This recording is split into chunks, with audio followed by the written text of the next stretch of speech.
A lo mejor es para nosotros, hermano. Mejor. Muy bien, hermanos amados.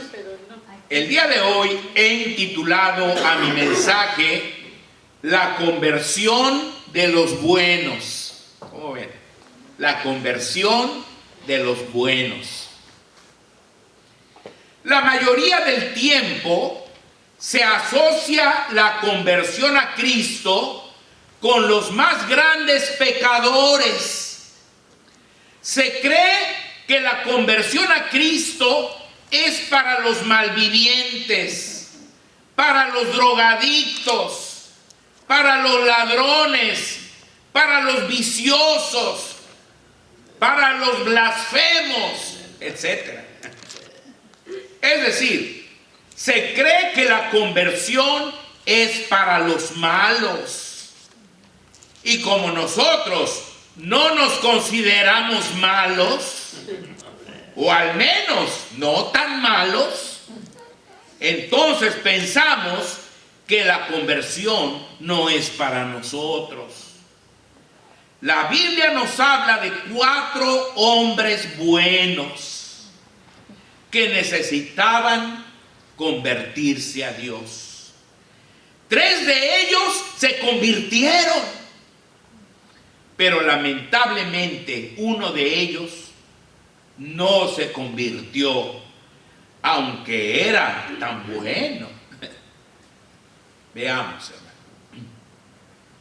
Tenemos, hermanos, en la Biblia varias historias de hombres muy buenos.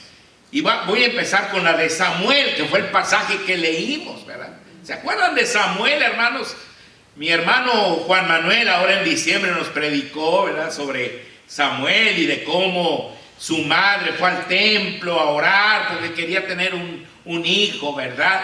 Y cómo Dios le concedió ese hijo. Y ella le había prometido a Dios: si tú me lo das, yo lo voy a llevar al templo y lo voy a dedicar, lo voy a consagrar para ti. Y así fue.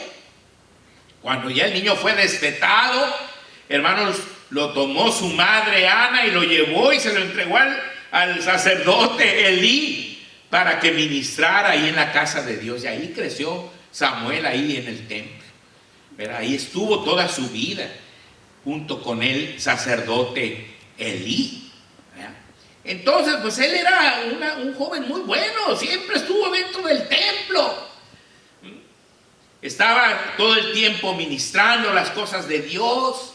No estaba allá en el mundo, allá con otros que eran más malos, ¿verdad? Él estaba todo el tiempo sirviendo en el templo. Y fíjense, dice aquí en 1 Samuel 3:1, el joven Samuel ministraba a Jehová en presencia de Elí. Hermanos, ¿cuántos de nuestros jóvenes vienen y trabajan, ponen el equipo, ¿verdad? Están listos, el día que hay comida ya andan sirviendo, o andan limpiando, andan poniendo mesas, quitándolas, todo, ¿verdad? Todo lo que se necesita lo hacen como Samuel lo hacía dentro de la casa del Señor. Pero, hermanos, aunque era un buen ministro del templo, la Biblia dice que no conocía a Jehová, hermanos. Ni había entendido la palabra de Dios. Eso está en 1 Samuel 3:7. Fíjense lo que dice. Y Samuel no había conocido aún a Jehová, ni la palabra de Jehová le había sido revelada. Aunque trabajaba, aunque servía, aunque ayudaba en todo al profeta Elí, no había conocido todavía a Jehová, ni su palabra le había sido revelada. En otras palabras, no había entendido todavía la palabra de Dios. Dios entonces se reveló a él y le llamó, ¿verdad? Y de eso habla esta lectura que hicimos tan bonita, ¿verdad? Ahí en el versículo 2 dice: y aconteció un día que estando Elí acostado en su aposento, cuando sus ojos comenzaban a oscurecerse de modo que no podía ver, Samuel estaba durmiendo en el templo de Jehová, donde estaba el arca de Dios. Y antes que la lámpara de Dios fuese apagada, Jehová llamó a Samuel. Y él respondió: heme aquí, porque oyó: Samuel, Samuel. Y él dijo: heme aquí. Y corriendo luego a Elí dijo: heme aquí, ¿para qué me llamaste? Y Elí le dijo: yo no he llamado, vuelve y acuéstate. Y él se volvió y se acostó. Y Jehová volvió a llamar otra vez a Samuel: Samuel, Samuel. Y levantándose Samuel, vino a Elí y dijo: heme aquí, ¿para qué me has llamado? Y él dijo: hijo mío, yo no he llamado, vuelve y acuéstate. Y Samuel no había conocido aún a Jehová, ni la palabra de Jehová le había sido revelada. Jehová pues llamó la tercera vez a Samuel, y él se levantó y vino a Elí y dijo: heme aquí, ¿para qué me has llamado? Entonces entendió Elí que Jehová llamaba al joven. Y dijo Elí a Samuel: ve y acuéstate, y si te llamare dirás: habla Jehová, porque tu siervo oye. Así se fue Samuel y se acostó en su lugar. Y vino Jehová y se paró y llamó como las otras veces: Samuel, Samuel. Entonces Samuel dijo: habla, porque tu siervo oye. Hermanos, ese día fue el día clave en la vida de Samuel. Hasta entonces había sido un buen siervo en el templo. Había servido con todo su corazón, con todo su amor. Su mamá lo había llevado y había sido un fiel ayudante de Elí. Pero desde ese momento que Dios le habló, que tuvo un encuentro personal con Dios, hermanos, su vida cambió totalmente. Después del encuentro personal con Dios, Samuel se desarrolló maravillosamente en su fe, de tal manera que llegó a ser uno de los más grandes profetas de Dios. Y toda la gente de toda la nación de Israel se dio cuenta, hermanos, de ese cambio. Fíjense, ahí mismo en 1 Samuel 3, en el versículo 19 y 20, dice: y Samuel creció y Jehová estaba con él. Dice: y no dejó caer a tierra ninguna de sus palabras. Y todo Israel, desde Dan hasta Beerseba, conoció que Samuel era fiel profeta de Jehová. Ahora, Dan, pues era el límite norte del territorio israelita, ¿verdad? Y Beerseba, el límite sur. Límite sur. Entonces, por eso dice desde Dan hasta Beerseba, porque está hablando de los límites del territorio. Es como si se dijera de Tijuana a Mérida, ¿verdad?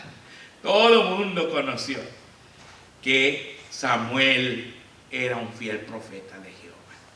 Quiere decir que en todo el territorio de Israel, hermanos, supieron de su fidelidad a Dios. Desde ese día que el Señor se le reveló, entonces él cambió totalmente.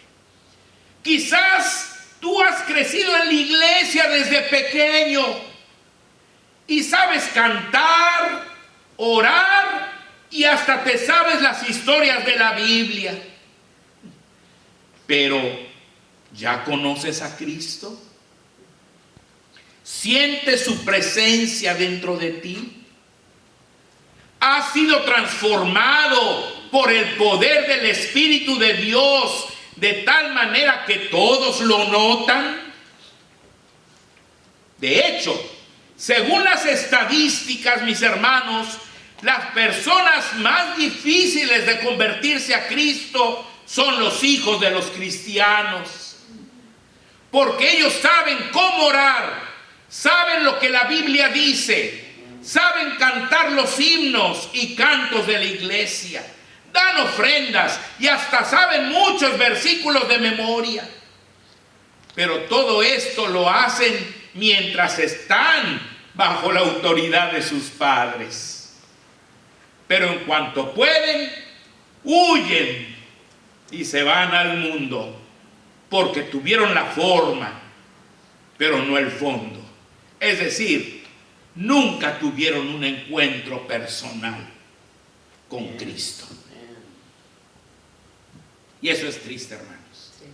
Eso es triste. Porque muchos jóvenes, hermanos, están en la iglesia, que lo tiene el papá, la mamá, ¿verdad? Y le dicen, si no vas a la iglesia no te doy domingo. No, si hay que ir a la iglesia. Y vienen a la iglesia.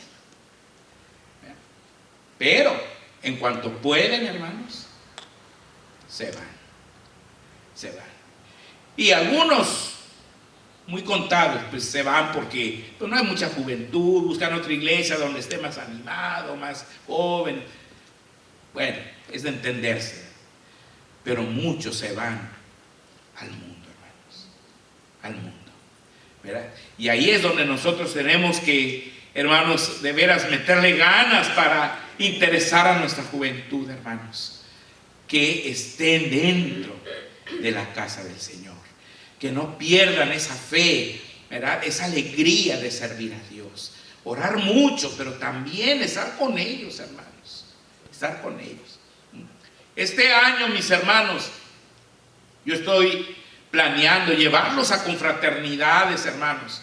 Porque a veces ellos necesitan, también otros jóvenes, hermanos, conocer otros amigos de otras iglesias, que los animen, ver la fe de otros, hermanos, que están creciendo en el Señor. Así es. Ver que no nomás son ellos, que son muchos los que también aman a Dios.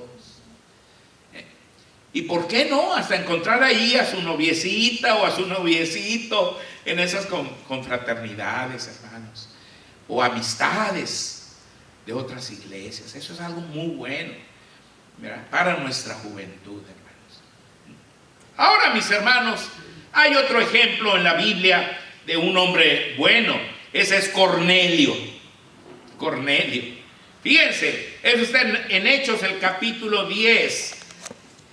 Cornelio era un centurión extranjero, hermanos, ajeno al pueblo de Dios totalmente. Era romano. En Hechos 10:1 dice: había en Cesarea un hombre llamado Cornelio, centurión de la compañía llamada la Italiana. Centurión quiere decir que él era pues jefe de 100 soldados. Por eso se le llamaba centurión, porque tenía 100 soldados a su cargo, era como el capitán de esos 100 soldados.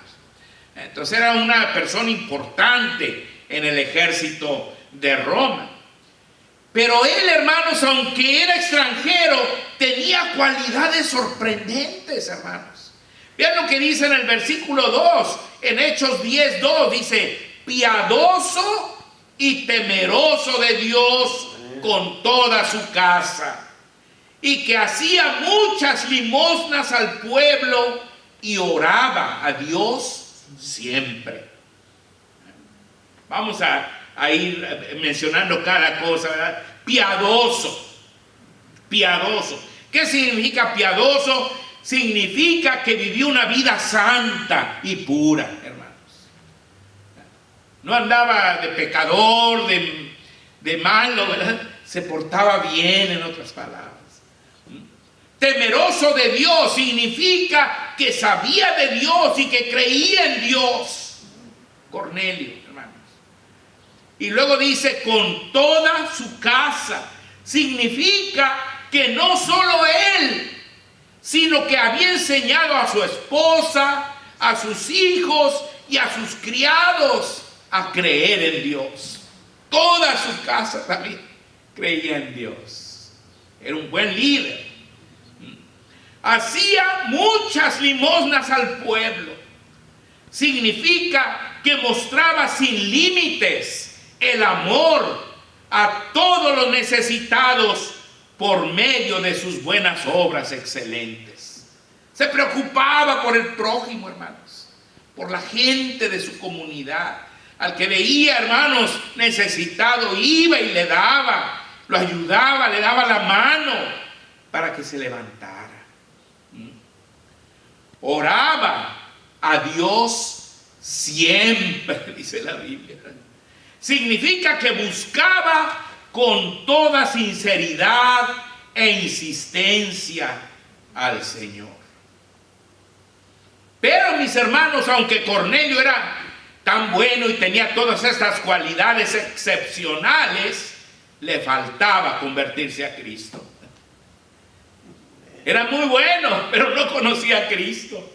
Hermanos, o tener un encuentro personal con Cristo y recibir el Espíritu Santo. Por eso Dios envió a Pedro desde Jope para predicarle a él y a su familia. Y al final todos se convirtieron y se bautizaron, ¿se acuerdan? Sí.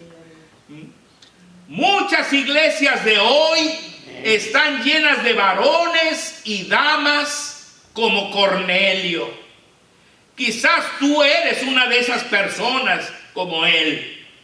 Y como él, nunca le has entregado tu corazón al Señor. Hoy puede ser ese día.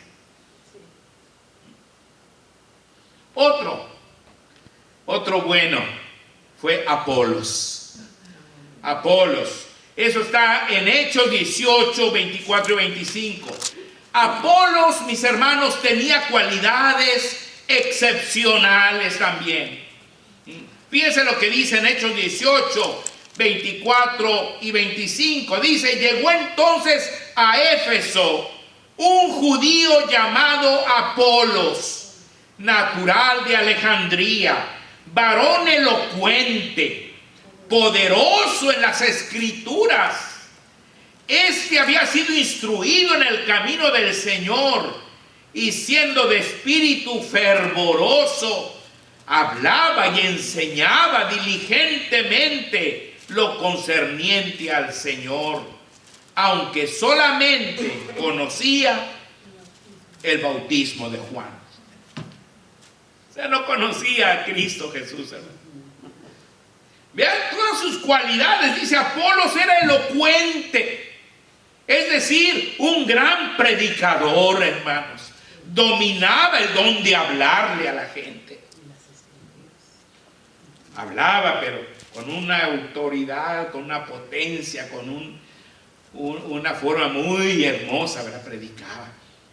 Apolos era poderoso en las Escrituras, es decir, conocía la Biblia profundamente. Algunos hermanos de los eruditos piensan que Apolos fue el autor del libro de Hebreos, porque el autor del libro de Hebreos, hermanos, aunque no dice ahí quién lo escribió, algunos se lo acreditan a Pablo también, ¿verdad? Pero no dice quién fue el autor. Pero sí muestra un conocimiento profundo de las Escrituras del que escribió Hebreo. Y por eso algunos piensan que fue Apolos, porque era elocuente y era poderoso en las Escrituras, hermanos. Conocía la Biblia profundamente. Apolos había sido instruido en el camino del Señor, es decir, tenía una preparación académica formal en las cosas de Dios. Había estudiado con maestros la palabra de Dios. Apolos enseñaba diligentemente lo concerniente al Señor. Es decir, enseñaba la palabra frecuentemente, con dedicación y con convicción, y no se avergonzaba, sino que compartía siempre lo que sabía. Hermanos, Apolos tenía cualidades excepcionales que quizás lo harían un varón más preparado y más consagrado que muchos varones cristianos de nuestro tiempo. Pero él tampoco se había convertido a Cristo. Tampoco él. Ni le conocía. pues solamente conocía el bautismo de Juan. Dios usó a una pareja de hermanos que se dieron cuenta, hermanos, cuando él predicaba, cuando él enseñaba, cuando él hablaba, se dieron cuenta que le hacía falta algo a su predicación, que no había entendido bien el camino del Señor, hermanos, y lo invitaron para hablar con él, hermanos. Esos fueron Priscila y Aquila, hermanos, los compañeros de Pablo, ¿verdad? Priscila y Aquila, y ellos comenzaron a hablarle bien del Evangelio. Eso está en Hechos 18:26. Dice: y comenzó a hablar con denuedo en la sinagoga. Pero cuando le oyeron Priscila y Aquila, le tomaron aparte y le expusieron más exactamente el camino de Dios. Y hermanos, sin duda que lo entendió, porque Apolos llegó a ser pastor, hermanos, de la iglesia de Corinto. Uno de los más grandes pastores de la iglesia de Corinto. Así que entendió el Evangelio cuando Priscila y Aquila se lo explicaron bien. Con Cristo, su vida fue aún mejor. Fue aún mejor, hermanos. Fíjense lo que dice el versículo 27 y 28. Y queriendo él pasar a Acaya, los hermanos le animaron y escribieron a los discípulos que le recibiesen. Y llegando él allá, fue de gran provecho a los que por la gracia habían creído. Porque con gran vehemencia refutaba públicamente a los judíos, demostrando por las Escrituras que Jesús era el Cristo. Fíjense, hermano. Y en Acaya, pues Acaya es Grecia. Ahí estaba Corinto. Así que ahí ya se quedó en Acaya hasta que llegó a ser el pastor de la iglesia de Corinto, que fue una de las iglesias más grandes de aquel tiempo. Fíjense qué hermoso, cómo su vida fue transformada, aunque ya él era bien bueno, pero le faltaba la presencia de Cristo en su corazón. Y llegó a ser aún mejor. Quizás tú conoces perfectamente la Biblia como Apolos, pero ¿conoces a Cristo? ¿Le has entregado a Cristo tu vida y tu corazón? ¿Te has convertido a Cristo? No esperes más. Hoy puede ser el día de salvación para ti. Así es. Es increíble. Pero el día de hoy existen muchos eruditos que conocen la Biblia mejor que tú y que yo, pero que no creen en Dios. Qué lamentable es estar enfrente de la fuente del agua de vida. Tenerla a la mano, tener la fuente del agua de vida, hermanos, y la oportunidad de tomarla y saciarse de ella para quitar la sed quemante que tiene el alma y rechazarla por prejuicios, por necedad, por insensatez, por incredulidad o por orgullo. La palabra de Dios dice claramente que Satanás tiene el entendimiento de los incrédulos entenebrecido para que no le resplandezca la luz del Evangelio de Cristo. Y el cuarto hombre bueno del que voy a hablar hoy es el joven rico, hermanos. ¿Se acuerdan del joven rico? Un día les prediqué todo un sermón nomás sobre el joven rico. Hermanos, el joven rico no se convirtió porque le estorbaron sus riquezas. aunque había vivido una vida excepcional. Fíjense lo que dice en Mateo 19, del 16 al 26. Dice: entonces vino uno y le dijo: maestro bueno, ¿qué bien haré para tener la vida eterna? Él le dijo: ¿por qué me llamas bueno? Ninguno hay bueno sino uno, Dios. Mas si quieres entrar en la vida, guarda los mandamientos. Le dijo: ¿cuáles? Y Jesús dijo: no matarás, no adulterarás, no hurtarás, no dirás falso testimonio, honra a tu padre y a tu madre, y amarás a tu prójimo como a ti mismo. El joven le dijo: todo esto lo he guardado desde mi juventud. ¿Qué más me falta? Jesús le dijo: si quieres ser perfecto, anda, vende lo que tienes y dalo a los pobres, y tendrás tesoro en el cielo. Y ven, sígueme. Oyendo el joven esta palabra, se fue triste, porque tenía muchas posesiones. Entonces Jesús dijo a sus discípulos: de cierto os digo que difícilmente entrará un rico en el reino de los cielos.